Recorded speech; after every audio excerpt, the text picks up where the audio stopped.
A divisive figure inside and outside Lebanon, Hassan Nasrallah was revered as a hero by many across the Middle East.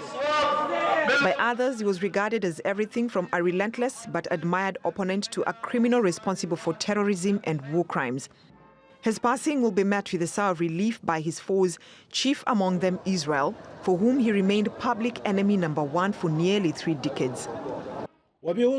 I say clearly to Israelis that if they threaten to displace 1.5 million Lebanese people, then the Islamic resistance in Lebanon threatens to displace millions of Israelis. Hassan Nasrallah was born in Beirut in 1960 into a Shia Muslim family of humble origins, and after finishing high school, he joined an Islamic seminary in Jaffa for further education in 1976.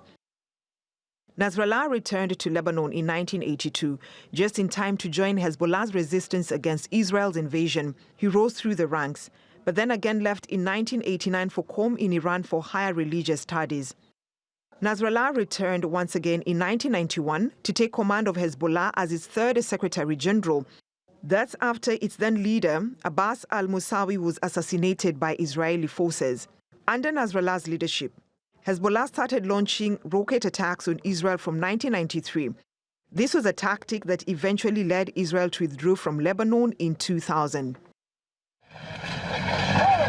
Israel's pullout restored stability to southern Lebanon and greatly boosted Nasrallah and Hezbollah's prestige as resistance icons across the Middle East countries.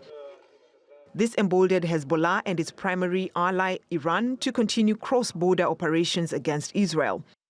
But in 2006, Nasrallah miscalculated. Hezbollah ambushed a group of Israeli soldiers, killing 3 and taking 2 others hostage. Israel responded with a massive artillery and aerial bombardment across Lebanon. The Israeli counterattack left Lebanon and Nasrallah's pan-Arab popularity in ruins. He was heavily criticized both within Lebanon and across the Arab world for what many saw as a reckless escalation. And Nasrallah himself later said he would never have authorized the ambush if he had known what the consequences would be. Nasrallah still enjoyed massive support from Shia Muslims across the region, but his halo was fading among Lebanese minority groups and Sunni Arabs. His decision to side with the Syrian regime in the Syrian war turned Sunni Arab opinion against him. The Beirut port explosion in 2020 drew further criticism amid reports that a Hezbollah arms cache may have triggered the blast.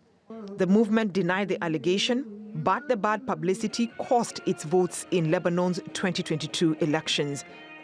Hezbollah supported the Hamas attacks on Israel on October 7th last year, and a day later began launching rockets into Israel in solidarity with the Palestinians. In 2024, tensions escalated further when Hezbollah pagers and walkie-talkies exploded, killing dozens and injuring thousands. This was followed by Israeli airstrikes on Lebanon that left hundreds of people dead and displaced nearly 500,000.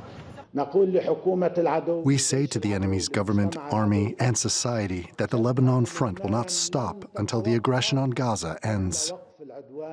Despite the setbacks, Nasrallah continued to hold considerable clout until his death, with Hezbollah still the dominant force in Lebanon's political landscape.